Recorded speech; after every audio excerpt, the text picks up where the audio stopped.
You take your medicine too. Yeah, we don't need no more kids running around here. Oh my! Definitely take that medicine, Jesus. Harp says she's too old to have kids. I didn't say that. Don't do that. I didn't say that. He lied. He lied. What are you doing? He's a liar. Hart caught a stray in a conversation. He didn't even say nothing. What did I do to deserve that Where'd stray? that come from? She said she hate meeting you now. Oh, wow. How I catch a stray from 3,000 miles away? And you were being quiet. It wasn't even like you were saying anything. He's sitting there minding his own business and just, oh, that's funny. Oh, you the new Mars Chestnut. I guess. Jeez. He is. And that was worse than Mars. Wow. What up? This is Robert Horry. Or three-pointer. You might know me as Big Shot Bob. To Horry for three. Oh, Is Carmen upstairs? unbelievable. This guy is off the charts. What's going on, Big Shot Bob? Robert Horry from downtown. Rob's home life bleeding over into the into the show this week. It's the Shoot Around, our little Friday bonus show here on the Big Shot Bob podcast. B-Dog, Brandon Harper. I'm Rob Jenners. That is a 7-time NBA champion from his living room, Robert Horry. And I'm going to start with a question from Gary because we didn't talk about this on the Tuesday show, but it's a good question. Rob, did I really see Daryl Morey say he expects Embiid to return at, quote, an MVP level? What do you guys think Joel Embiid even has left in the tank? And here was the story that came with that, by the way. Daryl Morey says he expects Joel Embiid to play at an MVP level if he comes back. If Joel comes back, it's going to be at a very high level. I don't see any scenario where he's fading. I understand it wasn't his best year last year. My point's different, though. My point is I see him playing at a high level, and it's so important to him that we either get himself there or not. That's my feeling. I think he views himself correctly as an MVP-level guy. Daryl Morey just trying to do the right thing in the public eye for the team to say, yeah, he's still MVP. There's no way he believes that, right? I think he's doing the right thing as a GM, and he's saying all the right things, and he's trying to keep his fingers crossed and throw it out there in the universe and hope that it really happens. And if you think about it, they shut him down early, so you hope that he can get healthy enough to where he can get back to MVP level. And you think about it, he had, 2 good years there where he didn't win the MVP and Joker won, and then he won the MVP. So he had 2 good years. So I think what hurt Joel Embiid most of all was playing in the Olympics, where he should have never been on the team, should never played, and that could have been some time he healed up. So hopefully he can get back to that level, because when you talk about a talented person, a talented player, he is there. So do I know if he can? I don't know the man. I don't know what kind of work ethic he got. I don't know if he's right now in the lab trying to make his body better, trying to lose weight to keep some of the stress off his knees and ankles. Who knows? But I hope he does, because I enjoy him. I really enjoy when Big's in the game and can dominate like him. Yeah, when he's on and he's healthy, yes. For sure. Harp, wasn't it you that said that, like, how often do you re-injure the same thing 2 or 3 times and come back at full health? Because I think that was kind of the opinion of, it's not a matter of decline in his game, like he's not trying or he's not working out, or it's just if you continue to hurt the knee or you continue to hurt the ankle, it's just gonna bark at you for the rest of your career, I would imagine. Well, I said he came into the league hurt. Yeah, that's right. We talk about guys Ben Simmons, guys who came into the league out of college hurt, dealing with injuries, and how that does not get better as time goes on. And I think we're seeing something like that with Joel Embiid. Daryl Morey can say whatever he wants, and he's supposed to say that because he's the GM. He's supposed to be some form of politically correct. Sure. But ain't nobody blind out here. That's the truth. I'm just telling you that now.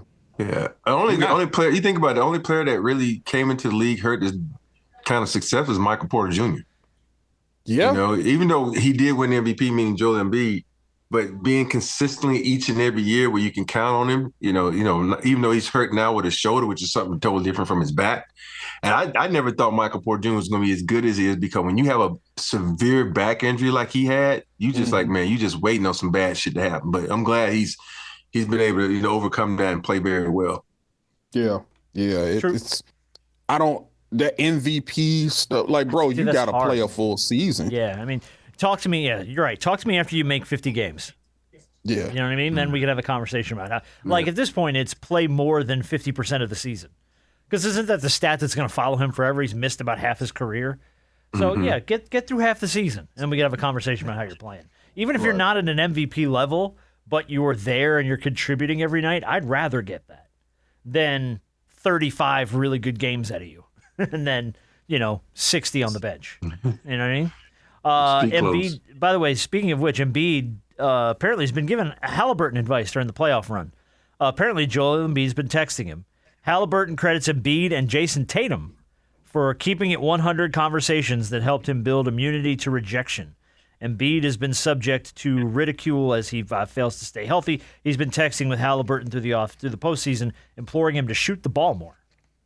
Okay, I didn't know they had that kind of relationship, friendship, but I guess maybe over the Olympics they built something. But Rob, did you have somebody that you turned to for your advice during your NBA career, like another player that you would text or? Fuck no. No, okay, there you go. Robert Horry, a one-man show. It's so I went through a spell one time where I was just playing bad, and I reached out to my brother. My brother don't even know this story, and me and my brother are not that close. We text, but older or younger? Older brother. Oh, he's the one that got me into playing basketball. Okay. And I called him, reached out. We just talked, man. We just talked about, from how you started playing basketball, why you play the game. And he says, man, you don't look happy. And he says, that's the most important thing for players to be happy. And I had some other things going on too. And I said, man, I'm doing something that a zillion people would love to do. And I'm letting this affect me mentally. And from that moment, I just says, fuck it. I'm just going to enjoy it. I'm just going to have fun. I'm going to play hard. If we win, we win. We lose, so be it. But I'm going to give you everything I got. And then if I give you everything I got, I can just walk away happy. And because there's going to be people who play better than you. There's going to be people that are better than you. And so you just can't stress over that. And he didn't even realize it. It was a simple, maybe 15-minute conversation, but it was key things he said that inspired me to do other things, and so I just went. That's the only person I ever called that it was weird because I couldn't call my best friend, I didn't call my wife, I didn't call a coach, a former coach, or a former teammate. I called my brother because he was the one that was just gonna give it to me straight. A lot of times guys that are in your corner, they give you some fluff. Oh, fuck that motherfucker, man! You better than him. Oh, you need to do this. But when you got a motherfucker who don't really give a shit about you, in the sense that doesn't care about your feelings, what right? You do, yeah. He just give it to you real. And now he said, "Man, you ain't having fun, man. Just fuck, just go out and play and say fuck it, And I had to credit him for that. And that's the only person." Question from Cliff: I've heard both Minnesota and Miami as the teams most interested in adding Kevin Durant this offseason. Of those two teams, do you think one is better fit for him than the other? Could he play alongside Ant and Brunson in Minnesota and still be effective? Or will Miami just give him more opportunities to be on the ball? So if it's Minnesota or Miami, where do you think Durant Minnesota fits in better? Harper, you take this one first. Those are the two that are being kicked around. See, I think we talked about this a while ago. KD is in a difficult spot because of how often he moves around and what teams usually would have to give up for a guy of his status, even at 36, I think he is. Yeah, I think that's right. He's not getting any younger, but he can still hoop. So a lot of teams it's tough because they have to weigh, okay, if we want him, we know that we're going to have to give up quite a bit. So we're depleting our roster to get a guy like that, which then the irony in that is KD want to win. Well, if a team depletes and guts their roster to get you, you're in a worse situation from them when a team that you came from. Yeah. So he's in a tough spot because he don't never want to stay still because he wants to win. He wants the credit when you win, but he doesn't want to be the reason why you lose. And I realized that about KD. And I love KD. That's well He's said. a Hall of Famer. That's well said. He is one of the greatest players of all time. But he wants the credit when you win, but he does not want to have anything to do with it when you lose, as if he's not a superstar. So that's a difficult place to be for either one of those teams like Miami. And I don't think he works in Minnesota because you got to give up too much to get him. And he don't work with Ant. Yeah, and you got to think about Ant and Julius. We forgetting totally about Julius because he's kicking ass. Yeah, he said it. You got two good players right now. Anthony Edwards, you don't need KD. Yeah. So if you look at Miami Heat ain't got shit. Everybody wants Tyler Hero to be a hero, but he ain't. He's not. And I think Kevin Durant and Bam will work really good together. Yeah. We forget about how good defensively Kevin Durant is. We don't talk about that. You got him, you got Bam. I know it ain't shit on Miami's team you won't, but Bam, so you're going to work some miracles to get that. But I think if I'm KD, I want to, first of all, go somewhere where I can win. But if I don't have a choice that out of those two, I would take Miami. Even though I know you will win in Minnesota, but the chemistry wouldn't be right. You back into a situation where you're playing with a big three in Phoenix.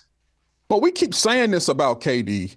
And at some point in time, it's not like KD is a role player where he does one thing well and I can add this to a team that just don't have it. Mm-hmm. He's a superstar still. Like, he is a future Hall of Fame player that still plays at a high level.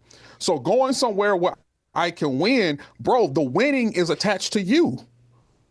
That's like Jordan, if it didn't work out with the Bulls, hey, I just want to go somewhere where I can win. The winning is attached to you. You can't detach winning from you all of a sudden when things aren't going your way. You got to take the good with the bad. And if you're going to take the winning and take the praise, you got to take the losing and the ridicule. And I just don't think he works well with that on that latter part. And I think that's the thing that's kind of been held against him to a degree. So wherever he goes, he's going to be looked at as a very big and key piece to win. He's not a role player. Yeah. And I think Minnesota's already crowded as it is, not just with those two guys, but just in general. So, I mean, to fit in a group like that's impossible. I think he's just going to have a lot more freedom if he were to go to Miami. And I don't know how Miami even puts together any kind of package to keep Bam there and add Kevin Durant, because I just don't know how that works. I don't know if you would have to. You know what I mean? Like, I don't know what else would they even want. Because you think about, if you Phoenix, you don't want Tyler Hero because we already got. Yeah, you got Devin Booker. What else? It's like, you think there's nothing on that Heat team. No. But picks that you might want. Yeah, I don't know if they're gonna move him for picks. Sometimes we get caught up in one team too. It could be a multiple team trade. We can do something like true. that. You might put a bunch of stuff together. But who knows? Who knows? Mm-hmm. All right. Well, it was a good question. All right, listen. This one I'm gonna play a piece of audio, and then I have an actual Robert Horry question from somebody that came up on Twitter yesterday, which I was like, oh shit. All right. So first the audio. Pro golfer Harry Higgs. Never heard of the man, but he's on the Pro Golf Tour.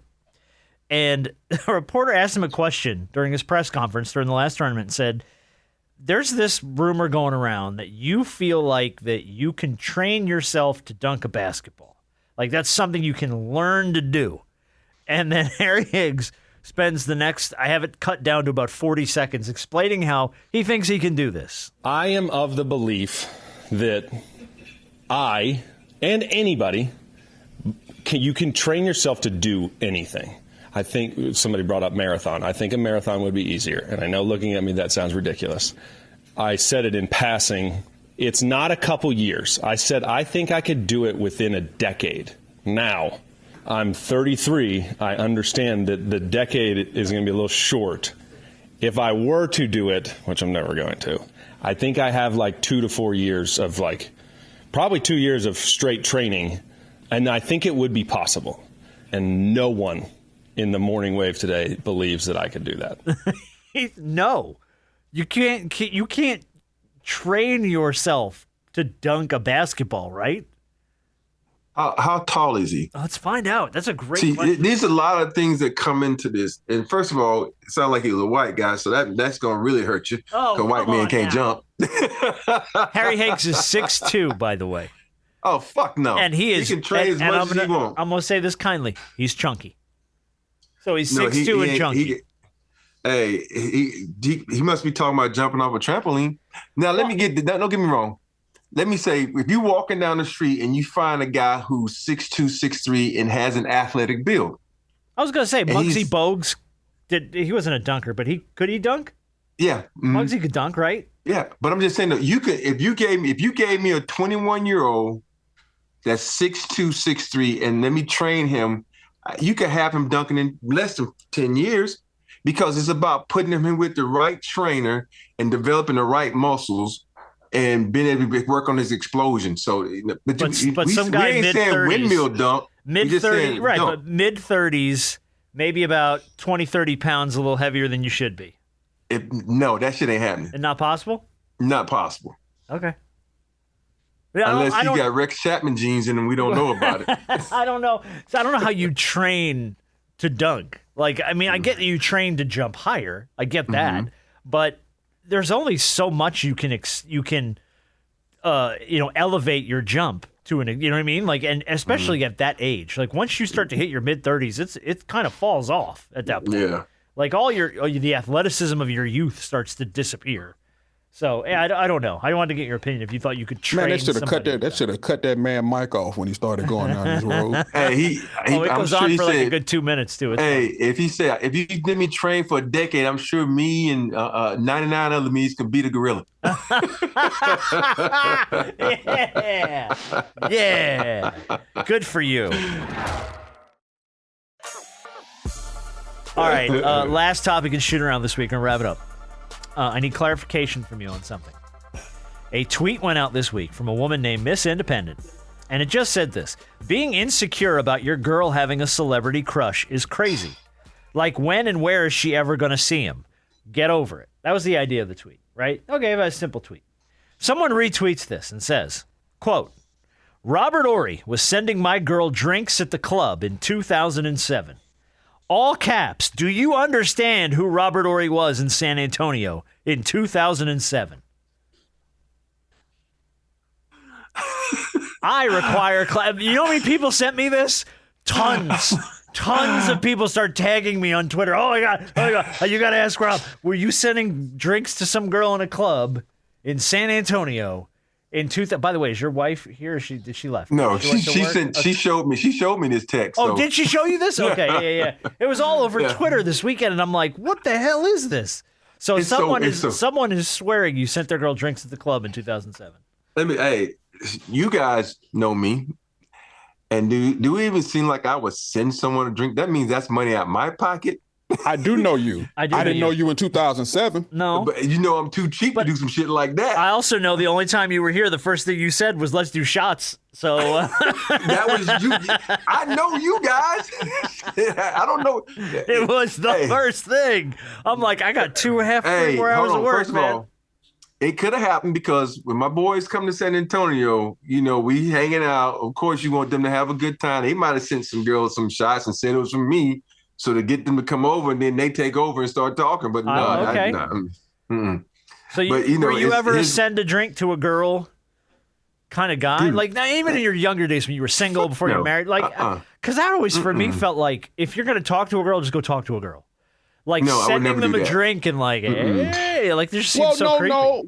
Wait, hold on. Okay. I can't let you do that because I think that's a clever way of doing things, because I think that's a way that some people look at breaking the ice. Now, I'm not saying that there aren't other ways that you can go about doing it, but if you find out what the young lady's drinking, like you've seen plenty of times, you ask the bartender, hey, what's such and such it's drinking? a Midori Sour. And you just go, cool. Yeah, can you just throw a little roofie in that joker and send it her way? No, absolutely not. But you see what she's drinking, you order one, and you send one to her. Yeah. And then depending on whatever signal she sends you, or whatnot, I guess for some people that's the door that opens up for you to go talk to her. Yeah, I've sent a table of people some drinks before, just because they sent me a drink, so I sent a drink back. But first of all, I'm not gonna ever send a girl a drink that's with a guy. And I got my balls ain't that big, because I don't know who that dude is or what kind of craziness he got up in. I remember one time. Me and my best friend was at this daiquiri place, and the girl asked for my autograph, and next thing I know, the dude was smacking her around. We had to call the cops because he said, I told you not to talk to that motherfucker, and just went off. So from that moment on, I keep my eyes forward. I ain't trying to get involved in that because guys are crazy nowadays. They want to protect their girlfriends. They want to show who their manhood is. So that ain't something I do. I'm going to quote tweet this thing with a clip from this show that you just tell the story about not having done that. So we get an answer. Also, you got to take into consideration to the original question. You have women who, when Chris Brown will go on concert, he does the meet and greet. And those women paid, $1,100 to take pictures. And there have been a lot of women who have lost their relationship with their dude because of because Chris will take any picture. Like he's holding women and doing all kind of stuff and hugging them in all type of ways that has caused a lot of these women to lose relationships. Spend $1,100. They ain't even spend $1,100 on their dude. They spent $1,100 on a celebrity crush to take a picture. Now, obviously, it's something that they'll remember for forever. Mm-hmm. But that you don't think that's weird? That is very weird. Yeah. No, there's nothing more weirder than meeting someone, a couple, and then the first thing out of the dude's mouth is, "You are my hall pass." They ain't said hello, how you doing? And Candace looks at me. I'm like, hey, I don't know the damn lady. She said hall pass. That shit ain't happening. My goodness. That's crazy. Yeah. But it's great. But that's the one thing about being in California. You have those, what they call a hall pass or whatever. Mm-hmm. And that's the first thing Candace said. That's one thing you would never get is a hall pass because you live in LA. Ain't no telling who you gonna run into. Oh, so ain't no hall pass happening. Not happening. I would never do a hall pass anyway. I'm too old for that shit. Yeah. And I'm happily married. But the funny part about when you meet people like that and they say you send drinks over, I'm like, that's a good story to tell because the dude said multiple drinks, right? The guy said. Quote, Robert Horry was sending my girl drinks, plural, at the club in 2007. I'm not, dude, stop it. I don't know who that dude is, so I ain't sending your girl no drinks. So stop it. Hey, that's almost as bad as that rumor. So it's something about me in San Antonio rumors. Yeah, rumor that man. I'm the father of Tim Duncan's kids. I'm like, I've seen man. I've seen that. I'm like, that. It's so much. It's like, this shows to show you why I love San Antonio, but hated San Antonio. It's the people there are awesome. The food there is awesome. But it's the biggest, smallest town in the world where they just fucking start rumors for no reason. So, fans are weird. Yeah. Mm-mm. So Rob says no hall pass. How long before we see him in a video with Holly Berry? Laying in bed with a little can of lube? No? Hey, that's gonna be. That means some duckies gonna be kicking them money out. Tell you what. Yeah, if that's your next Instagram sponsored post, then you and I have to have a conversation.